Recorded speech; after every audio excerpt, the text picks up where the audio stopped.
Hi there, Scott here. Welcome to the channel. This is an OptiPlex Standard Plus. Last week we reviewed the standard small factory form. This is a small factory form plus 7010. Dell made two mistakes. The first one, marketing called this a 7010, and this is not a first time. They had a 7010 model about a decade ago, and they probably were not aware of it. B, they probably thought nobody remembers. Unfortunately or fortunately, internet remembers. Some of you reached out to me by chat, and some of you reached out by email. And I also, when I was doing the same research, when I typed OptiPlex 7010, this what pops up pretty high on a list. This is a 790, but the 7010 looks like just like this. It's a small factory form. This was manufactured in 2012.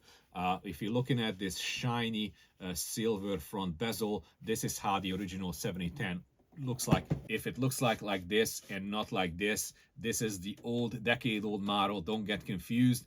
Believe it or not, this dinosaur came out of productions end of last year. It was an isolated network, cut off from the internet. This thing ran for 11 years without the glitch.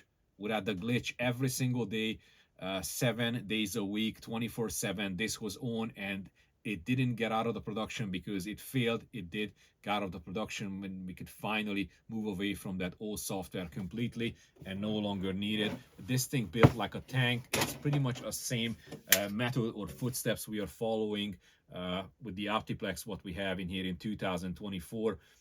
Fantastic machine. These are still available for sale between $100 and $200. DDR4 RAM, 8 gigs of RAM, 250 SSD, $150. Do not buy them. The only thing I would do with this machine, armrest, paperweight, door holder, put in your backpack as an exercise equipment. Please don't buy these. 11 years old. We don't need them anymore. So let's get into the plus. So the mistake, the first one is the naming. The second one, we'll get to that at the end of the video. So first of all, groundbreaking feature I promised, Wi-Fi and Bluetooth. Yes, you have to have a plus to have this installed by Dell. So I'm gonna move this out of the way. It works great. I did some testing. I was able to get 300, 400 megabit up and down with this. Depends on where you actually locate the antenna. If you're an IT guy just like me and you put this computer out and you assume that the signal strength and the speed going to be the highest when you put it on top of the machine, big mistake. I will make a video very soon. I just did an experience or experiment to move this thing around in different spots. If you put this down in here in my setup when the Wi-Fi is on the other side, and I nicely blocked technically the signals with the case itself, I got 50 megabit. If I put this in here, I got 200 megabit. If I placed this antenna in here, I got 300 megabit. When I moved it over to a shelf in a different spot, I got 400 megabits. So when you put this out, don't just settle, run speed test a few times and try to move this thing around. Depends on where is your access point is set up, what kind of access point you have, what speed is it running, what kind of single strength are you getting. Moving this down in different spots or up, there is no one good spot which is going to be perfect all the time. We went from 50 megabit to 400 megabits. So yeah, it really makes sense to do a little bit of testing. But let's get back to the plus. So the best way to showcase this machine is telling you all the different things about the plus versus a standard. So as you can see on the front, we have USB-C connector. You have to have a plus for that. DVD, just because you see a DVD on a plus, it doesn't mean it's included. And this stands for a Wi-Fi and a Bluetooth. In 2024, you are shocked. I am shocked that this is an extra feature in a business class. You spend $1,000, $800 on not just the Dell. It could be Lenovo, could be HP. If it's not on a spec sheet, you're not getting it. It is not. People think that, oh, like there's no Wi-Fi and no Bluetooth on a spec sheet, but it comes with it, right? No, it does not. You have to pay for that. It's an extra. You can say it's a plus feature. So let's see the back side. As you can see, we have an army of USB ports. We have our trusty network port. We have 3 display ports over there, and the plus feature is that they are 4K compatible, all 3.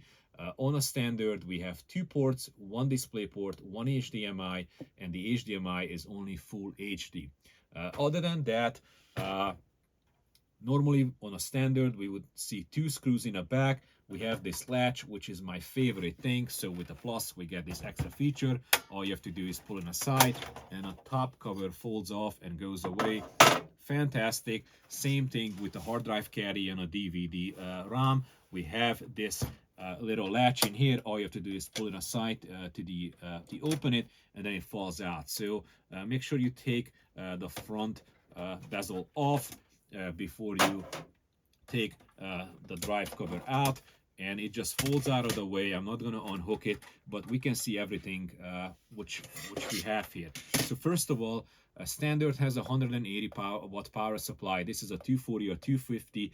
We also have accessible PCI Express slots, so we can put a dual slotted video card in here. However, the power supply doesn't have an additional extra connector for power, so any card requires external power, not gonna work, not gonna go. You need a full-size tower for that to have a larger power supply and an extra cord off the power supply and more space.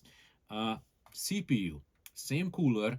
Standard has i3 or i5, plus has i5 or i7.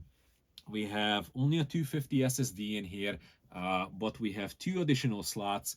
According to the spec sheet, storage 2 terabyte in a plus, 1 terabyte in a standard. That's plenty. I'm not even gonna get into that. We have 4 slots for RAM in a plus. The standard only has 2. I have a 32 gig stick in here, and you're probably gonna say, Scott, in last week you said that you're never gonna buy an OptiPlex with 32 gigs of RAM because it's unnecessary. Even if you want more RAM, just go ahead and go somewhere else and buy a cheaper RAM. There is a reason, and there is another story. You always learn something. So I have a business customer up in a different state, about 5 hours from us. She has a 3-year-old business class computer with a regular hard drive and 8 gigs of RAM. I told her, hey, I'm sorry, you're too far away from me to service you. Go to Best Buy or Geek Squad, tell them you need more RAM. Please get 16 or maybe 32 gigs of RAM so you don't need to see them anymore, and get at least a 250 SSD. She went there, and Geekswag said, like, nope, not doing it. It's business class. The RAM in these are super finicky. You have to have the same exact specs to work with this RAM. So we're not doing any kind of work on this machine, not even doing a solid state. No data migration for you. Have a great day. Call your IT guy. So it is true. It is not easy. Not super difficult, but not that easy to just pop any kind of RAM into these business class machines. They can be really finicky, even if you have all right specs. Even if this RAM is just a quarter inch higher, you're not going to be able to shut the lid down. We ran into that too. We ran into anything you can possibly imagine we went through. So yeah, I understand. So I told her, no worries, I'm going to send you a brand new Dell machine, which has a Wi-Fi, so it has to be a plus machine. Then I have 32 gigs of RAM, so we're not going to be talking in the next 10 years. It's going to have 3 years of on-site warranty, which I never used. I've been doing this for a long time. OptiPlex, we've been doing this for like 15 years or something like that, or over a decade for sure. I never had to call Dell about an OptiPlex. I set hundreds of these up for sure, and no, not a single issue, not even after 5 years, not even after 6 or 7 years. OptiPlex is brutal. It's a brutal computer. It's designed well, it is engineered well, it's manufactured well. For us, this is a super solid machine. This is a favorite business class machine I can name, this OptiPlex. So I said, like, yep, it's gonna have all the bells and whistles. You don't have to worry about it. It's gonna be awesome. She doesn't do anything which would require space. She just needs RAM, an i5 processor. This is 14 thread and 14 cores and 20 threads. So yeah, this is gonna be way plenty for browsing and Outlook. So yeah, Awesome machine. So Scott, how much faster is this machine with a DDR5 plus compared to the DDR4 standard? I would love to tell you, but I can't because this is the first machine which has failed.